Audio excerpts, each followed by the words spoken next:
حي على الفلاح.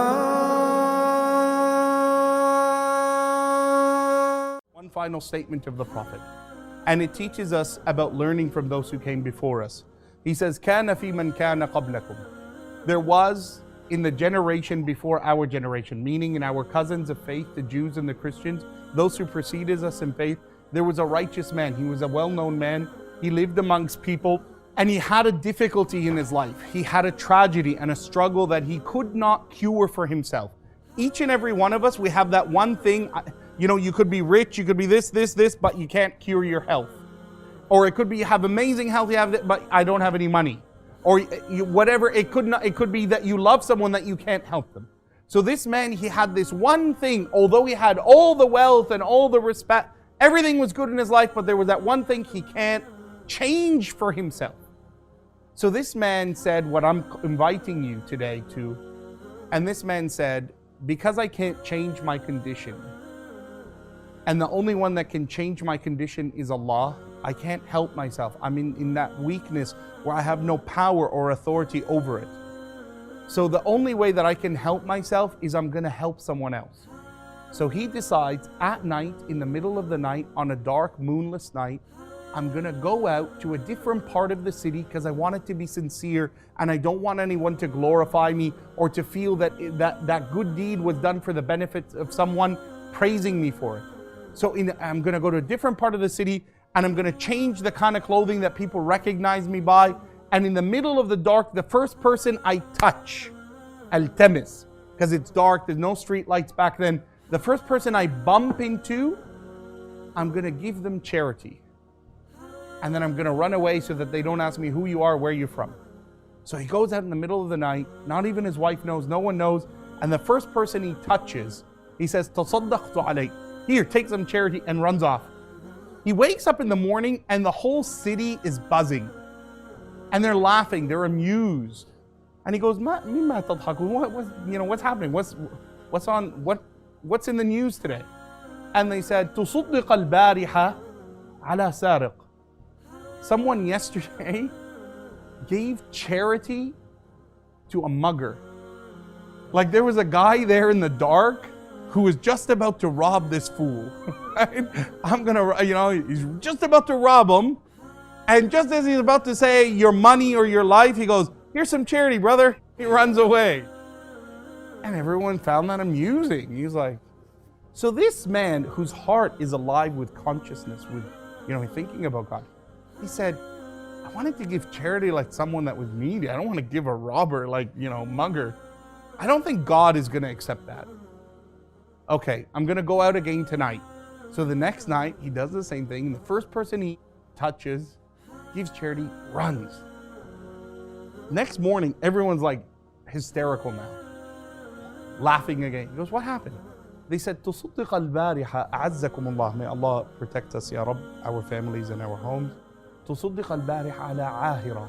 Someone gave charity to a woman of the night. So he just gave it and ran. He said, I was hoping like I might meet someone who's like an orphan. No, I'm gonna go a third night. So the third night he goes out and he gives them charity and runs off. And this time the whole city's like laughing. "Tusaddiq al-bariha ala ghaniyina."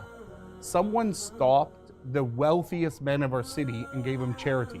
Like he stopped the Lord Mayor and said, here's a couple of bucks, right? And then the Sahaba, when they heard the Prophet retelling this story, they were laughing. And he said, "Atadhakun, you laugh from this. Amma al-ula," as for that first night, أخذ السارق الصدقة واكتفى ولم يأذ أحد. The thief who took that charity that night, he said, "This is enough for me. I don't need to hurt anyone tonight," and went home. Now see, that charity that man underestimated. See, we underestimate our good all the time. See, sometimes you see someone sitting at the corner of a road and you say, "Oh, if I give him like £2, he's gonna drink it." Yeah, but perhaps if you give it to him, he won't stop other people. And perhaps if you give him something that is enough for him, it might shelter him. And he might say, well, I don't have to stay longer or later on the street. I'm just going to go to the shelter.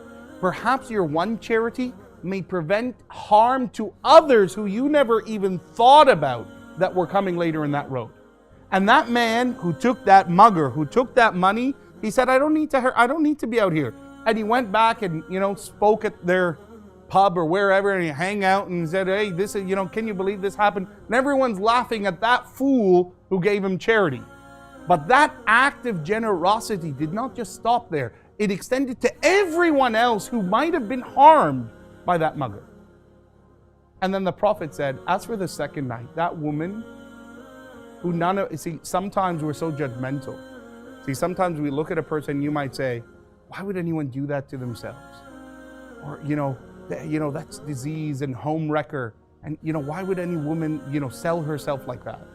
See, what your short-sightedness is that your assumption is that God's favor is more for you than her.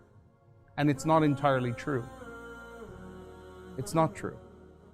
And that woman, the Prophet said, she took that money, وَعَفَّتْ نَفْسَهَا, and she said, I don't need to dishonor myself, and I'm going to go home. And he protected her, and he protected those who were going to come for her from that sin.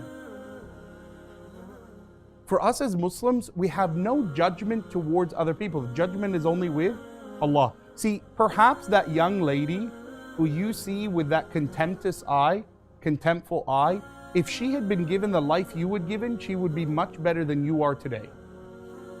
See, sometimes we look and say, I'm better, I would never do that. Yeah, but you didn't experience maybe what she experienced that led her to what she's doing. And had you been in those circumstances, you might have been worse than what she's in or he's in. And that's the lesson from the Prophet ﷺ. The third night, that king, that rich man, who has more than the one who's being charitable to him, he took that money and felt shamed that people who are less than me are doing more than me. And the Prophet said, on the fourth night, the king was the one who went out hiding his persona and giving charity to others. And then the Prophet says what we might have heard before, لا تحقرن من المعروف شيئا. Never look down at any good deed you do in life. Never look down at that £1 you give to that person on the side of the street. Never look down at a kind word you say to someone. Never look down at a smile you give to someone who you don't know really well, but that smile cheers them up, that they say, wow, I kind of feel that was nice. No one cared about me to ask to lift my bag or to hold that elevator. Don't ever look down at any good deed.